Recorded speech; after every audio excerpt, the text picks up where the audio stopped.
The mansion loomed at the edge of the hill, its towering walls bathed in golden sunlight that did little to warm the coldness within.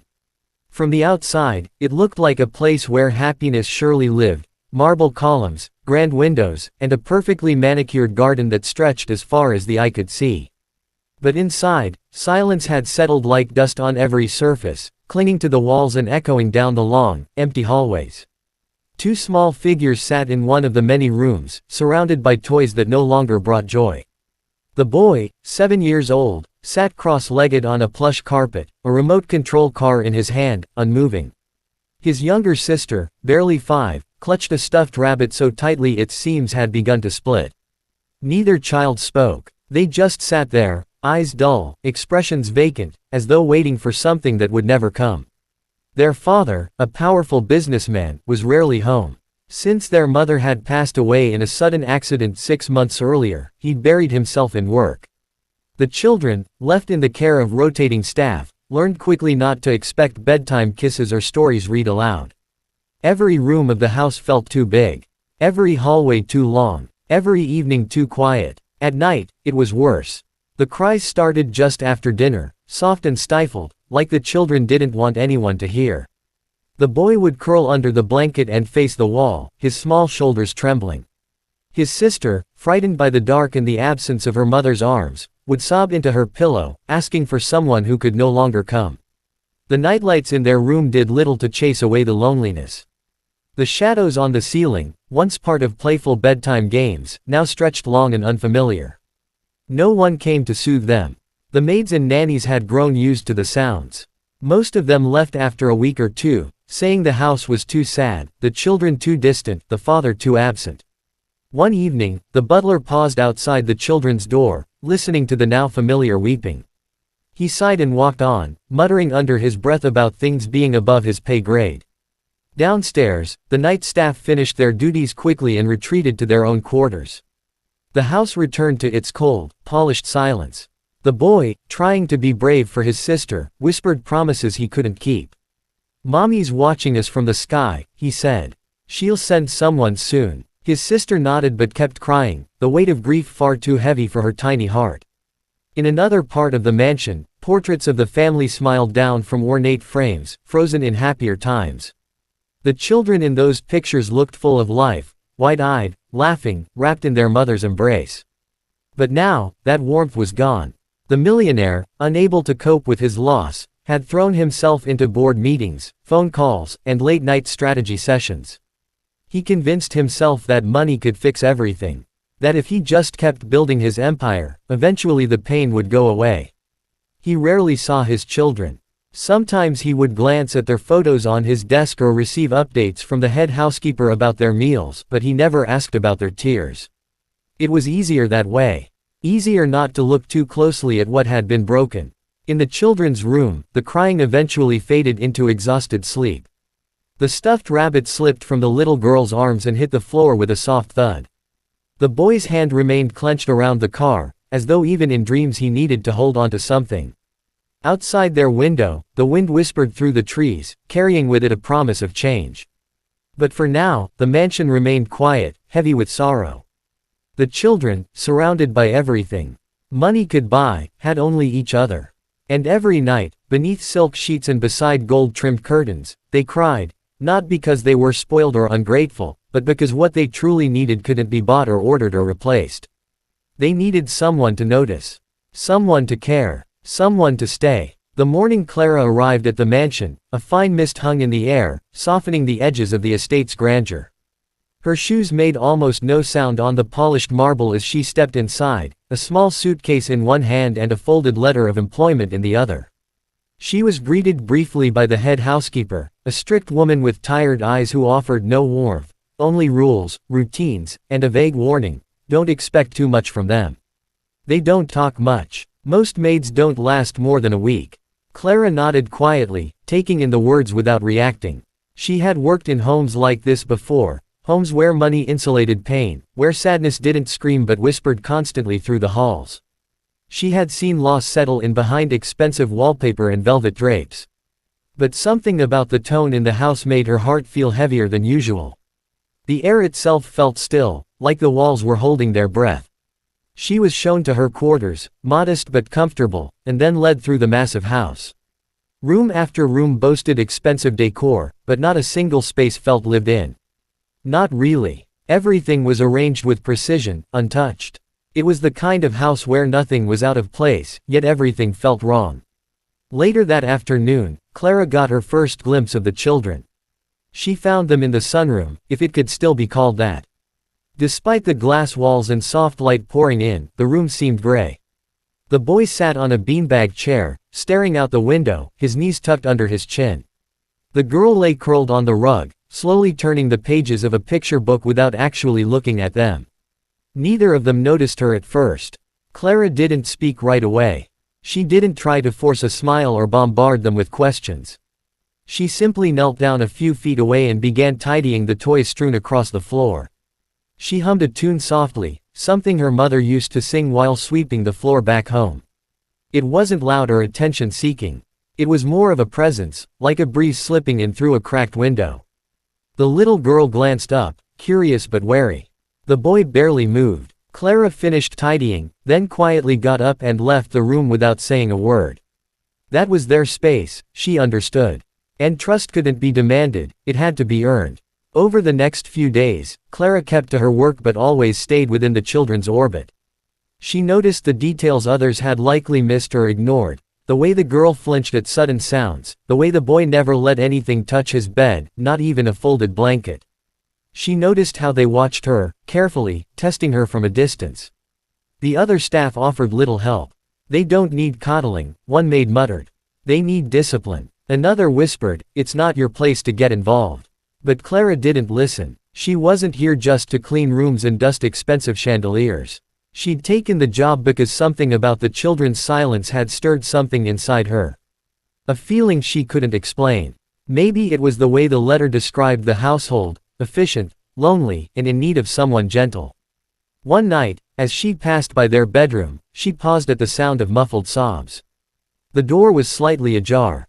She didn't go in. Instead, she sat on the floor just outside and leaned against the wall. Then, as gently as the night air, she began to hum again, softly, a lullaby her grandmother once sang during long winters. The crying didn't stop right away. But slowly, the sobs grew quieter. By the time Clara rose to her feet and returned to her room, the hallway was silent. The next morning, something small changed. As she walked into the breakfast room carrying a tray, the little girl looked up and whispered, "I heard your song." Clara paused, smiled, not too much, and simply said, "I'm glad." It was only a few words.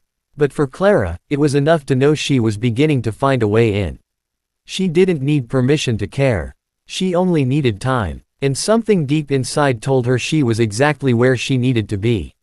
The rain tapped gently against the tall windows, casting streaks down the glass like soft tears from the sky. The house felt quieter than usual, as if even the walls were listening. Clara moved through the hallways with practiced steps, carrying a small basket of folded linens. Her duties had become routine by now, but her heart still tugged every time she passed the children's room. That afternoon, she entered the boys' room to tidy up. It was neat, unusually so for a child his age. Everything had its place, the toys lined up on the shelves, the bed perfectly made. But there was no joy here, no mess that suggested imagination or play. Clara didn't want to intrude, so she moved gently, quietly, folding a blanket at the end of the bed and dusting the small nightstand. As she adjusted the pillow, something crinkled underneath. She paused, hesitated, then slowly lifted the cushion. A folded piece of paper lay hidden beneath it. She didn't mean to pry, but something told her this was important, more than just a scrap of forgotten paper. With delicate fingers, she unfolded it. The drawing was simple, made with crayons in a child's unsteady hand. It showed a family, 4 stick figures holding hands, standing under a bright yellow sun. 2 tall figures, clearly meant to be a mother and father, stood on either side of 2 smaller ones, a boy and a girl. Everyone was smiling. There was a big red heart drawn above them, and under it, in crooked letters, the word, before. Clara stared at it for a long time. Her eyes burned, and she had to blink hard to keep from crying. This wasn't just a picture, it was a memory, a longing, a quiet wish that no one had answered. The children weren't just grieving, they were holding onto something they had no way of expressing.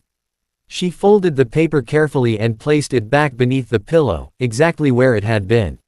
She knew he had hidden it for a reason. She didn't want to take that away. But something inside her shifted. That night, as darkness settled over the estate and the staff retreated to their rooms, Clara sat outside the children's door. She didn't knock or enter. She didn't want to startle them or break the fragile boundary they had drawn around their world. Instead, she sat on the floor, her back against the cold wall, and began to hum. It was the same melody she had used before, soft, slow, comforting. It wasn't a lullaby most children would recognize. It came from her childhood, a tune her mother used to sing when the nights were stormy and full of shadows. It had no words, just a warmth that wrapped itself around you like a blanket. From inside the room, the boy opened his eyes. He didn't move, but he heard it. So did his sister. She sat up, clutching her rabbit, listening to the quiet song coming from the hallway. For the first time in weeks, the tears didn't come so quickly. The girl looked at her brother, and he nodded slightly. Clara hummed for a while longer, then rose to her feet and returned to her room. She didn't need thanks. She just hoped they slept a little easier. The next morning, the boy lingered at the breakfast table. He didn't speak, but before leaving, he looked at Clara and asked, "Do you know more songs like that?"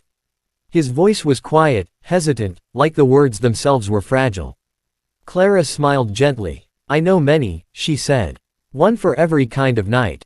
He nodded and walked away without another word, but something in his posture had changed. A little straighter, a little less guarded. Later that day, Clara passed by the children's room again. She didn't stop, but out of the corner of her eye, she noticed something new. A second drawing taped to the wall, next to the bookshelf. It showed the same family, but this time, there was a fifth figure added beside them, smaller, with curly hair. She didn't look too closely.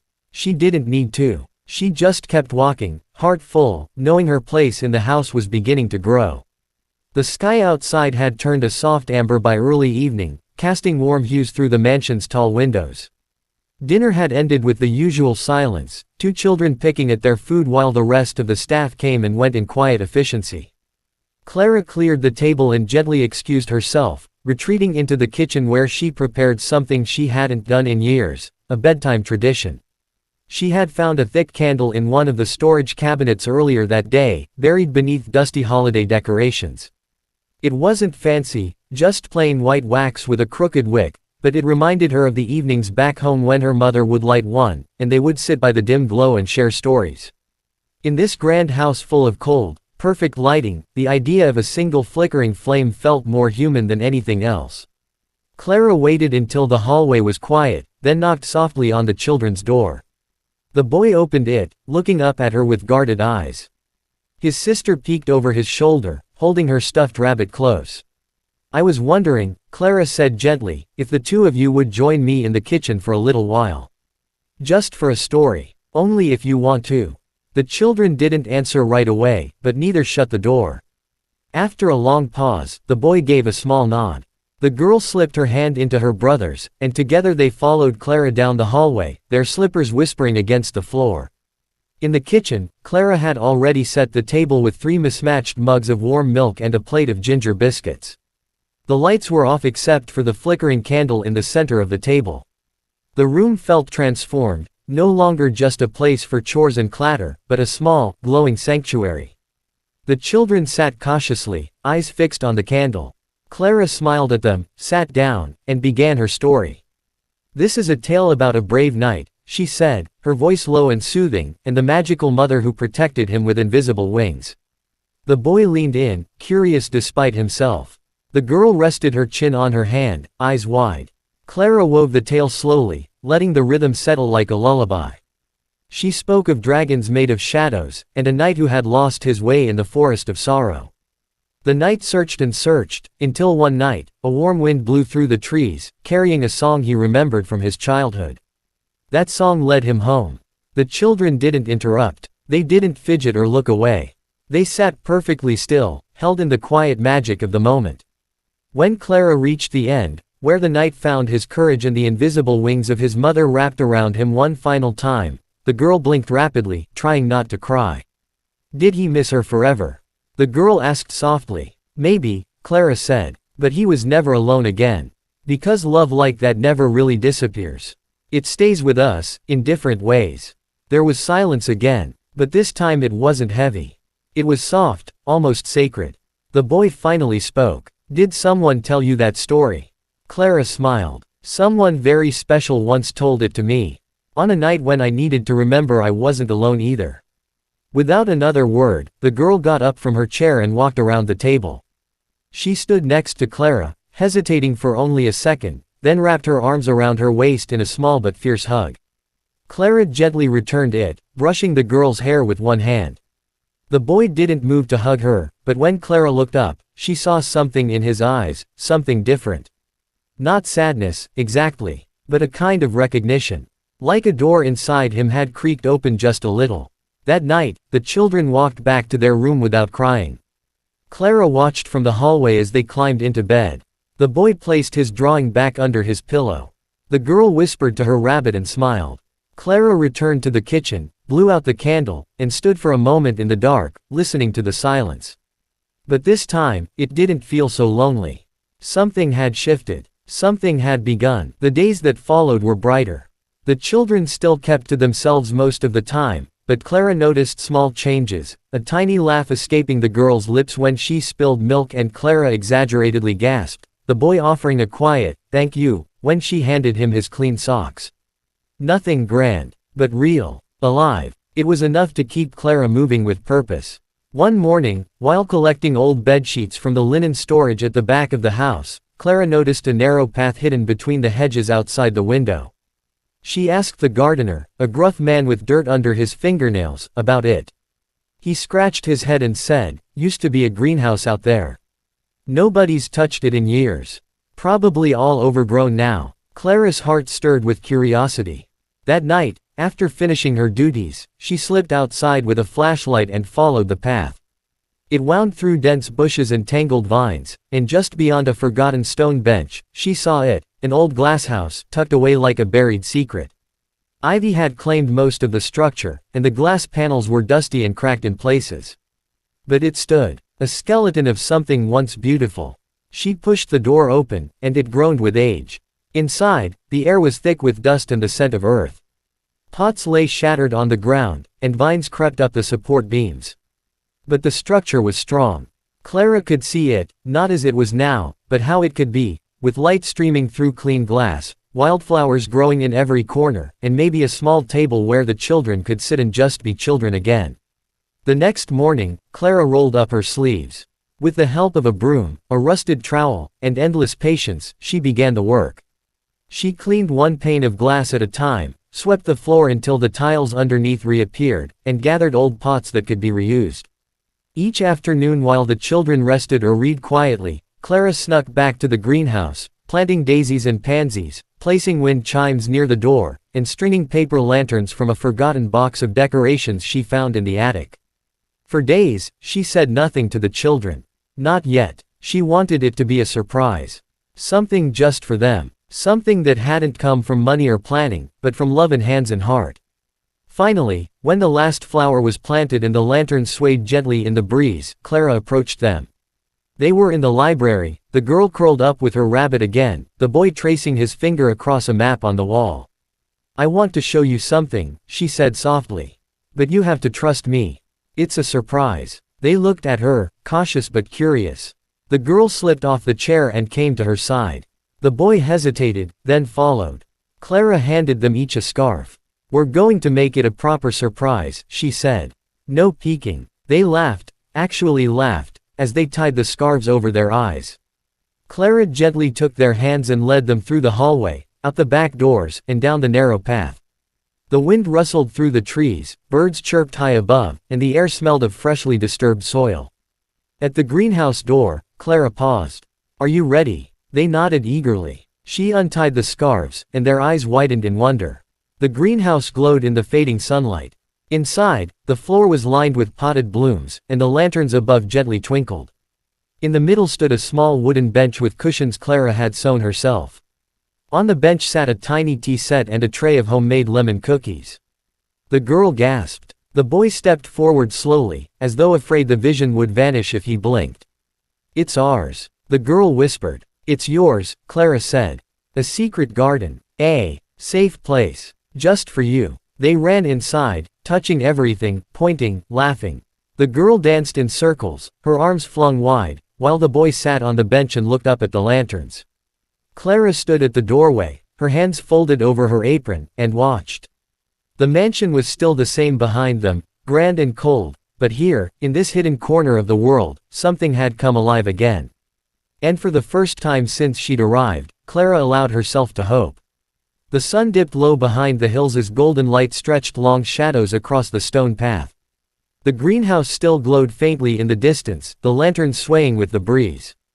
Inside, the children sat cross-legged on the bench, giggling softly as they arranged flower petals on a tray. Clara stood just outside, wiping her hands on her apron, not wanting to intrude on their moment.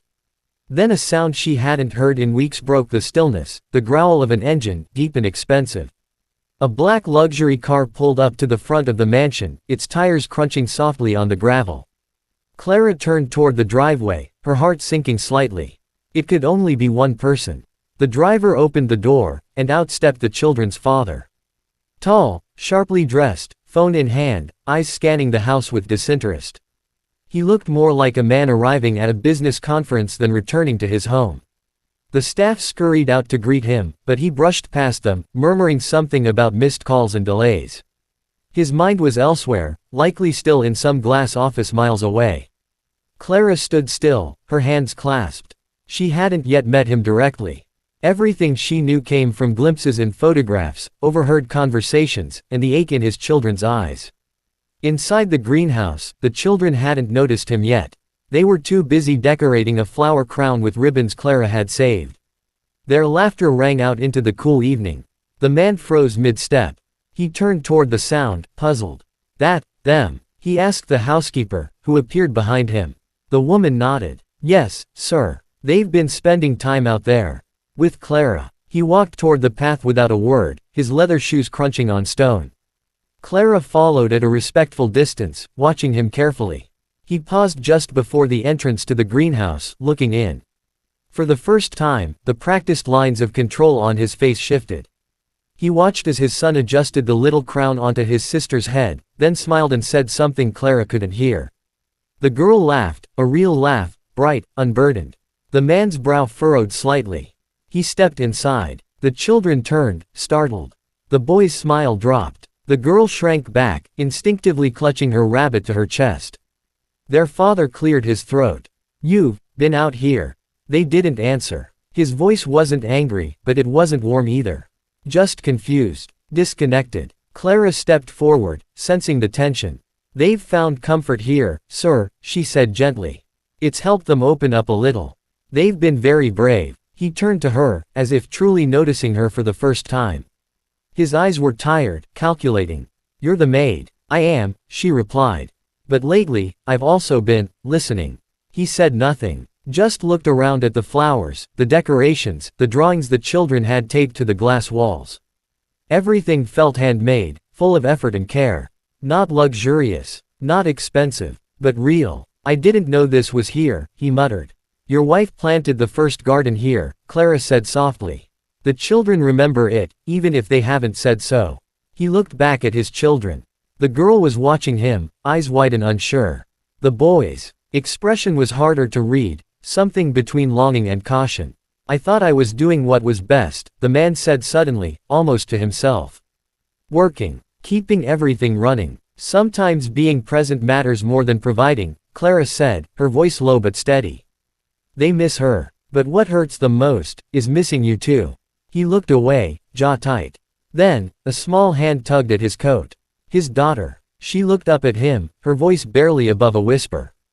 "Can you stay? Just tonight?" The man's shoulders dropped. Slowly, hesitantly, he knelt down to her level. "I can stay." She reached forward and hugged him around the neck, and for a moment, he closed his eyes and let her. The boy watched them, expression softening, before walking over and sitting beside them. Clara stepped quietly back outside, giving them space. From the path, she glanced over her shoulder one last time. Inside the greenhouse, under the gentle flicker of lantern light, a family that had nearly fallen apart was just beginning, to find its way back to one another. The next evening, the house was filled with an unfamiliar energy. Not the kind that came from scheduled meetings or the bustle of hired staff, but something warmer, quieter. Something real. After a full day spent at home, the children's father had surprised everyone when he told Clara he wanted to join them for dinner. No meetings. No calls. Just one evening together. Clara didn't react with excitement or disbelief. She simply nodded and got to work. In the kitchen, she lit the same candle she'd used during their first storytelling night. The soft glow filled the room with a golden warmth. She prepared a simple meal: roasted chicken, mashed potatoes, and fresh vegetables from the greenhouse garden. No chefs. No silver trays. No formal plating. Just a homemade dinner served with care. As she set the table, she added a few extra touches: the girl's favorite flower tucked in a tiny glass next to her plate, and a folded napkin in the shape of a bunny, which made the boy smirk quietly when he walked in and noticed it. Clara smiled to herself. Small things mattered. And tonight felt like it might be a turning point. The children arrived first, freshly bathed and dressed neatly, their hair still damp. They looked around the table, eyes wide, not because it was extravagant, but because it felt different. Like home, not a hotel. Then the door opened again, and their father stepped inside. He was no longer wearing his suit. Instead, he wore a soft button-down shirt with the sleeves rolled up, and a look on his face that was neither businesslike nor impatient. It was uncertain, cautious, but present. "Smells good," he said awkwardly as he sat down. The children didn't answer right away. The boy stole a glance at Clara, and she offered a small nod. Encouraged, the girl pulled out her chair and sat beside her father. The boy followed, slower, still measuring the moment. Clara served the food quietly, then took a seat across from them, not as a maid tonight, but as someone who had earned her place at the table. For a few minutes, no one spoke. Silverware clinked against plates. The father looked down at his food, then up at the children. "I remember your mother used to make mashed potatoes like this," he said softly, surprising himself as much as them. "But not as fluffy. She always burned them a little." The boy looked up, a faint smile crossing his lips. "She said burnt edges were the best part." He laughed, a real, gentle laugh. "She did. That's right." The girl, encouraged, added, "She put peas in them too." "I hated it." The man chuckled. "She always said you'd grow to like them." Guess she was wrong. The ice broke slowly but surely, like spring thawing. Winter's hold. The conversation picked up, pieces of memory stitching themselves into the silence. The children began telling him about the greenhouse, the flower crown, the paper lanterns. He listened, not distracted, not checking his phone. Just listening. Clara watched from across the table, her heart full. After dinner, the girl asked, "Can we show you the greenhouse again? At night, with the lights on?" He hesitated, looked toward Clara, then back to his daughter. "Of course." But before they left the room, the boy reached into a drawer and pulled out a crayon drawing. It was one he hadn't shown anyone. It depicted the five of them again: him, his sister, Clara, their father, and even their mother in the sky above, smiling down. He handed it to his father without a word. The man stared at it for a long time. His hands trembled slightly. Then, with quiet reverence, he folded it carefully and placed it into the breast pocket of his shirt, close to his heart. "No more missed dinners," he whispered, more to himself than anyone else. The children walked beside him as they left the kitchen, each one holding one of his hands.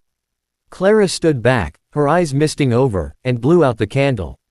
The flame flickered, then vanished, but the warmth remained. Morning light spilled gently through the high windows of the mansion, casting long golden stripes across the marble floors. Birds chirped outside, and a soft breeze moved the curtains as if the house itself was finally breathing again. The children were still asleep upstairs, their stuffed toys tucked neatly beside them, and the house was, for once, completely at peace. Clara stood in her small quarters, folding her apron with slow, deliberate care. Her suitcase sat on the bed, modest, worn, and nearly full. She placed the last item inside, a faded photograph of her mother holding her as a child, both smiling in the sunlight of another time. She zipped the case shut and sat on the edge of the bed, fingers nervously lacing together in her lap. The night before had felt like something sacred. A dinner filled with warmth, shared stories, and long-lost laughter. The children had taken turns talking about their favorite flowers, their dreams, and even their memories of their mother. Their father had listened closely, spoken softly, and when the boy handed him the drawing, something in him had visibly changed. But Clara knew better than to expect fairy tales. She had come to this house to do a job. She had done more than that, she had helped heal something broken, but now, she thought, her part in the story had ended. The family needed space to grow without leaning on her. That was what she believed. She picked up her suitcase and stepped into the hallway. The housekeeper saw her and blinked in surprise.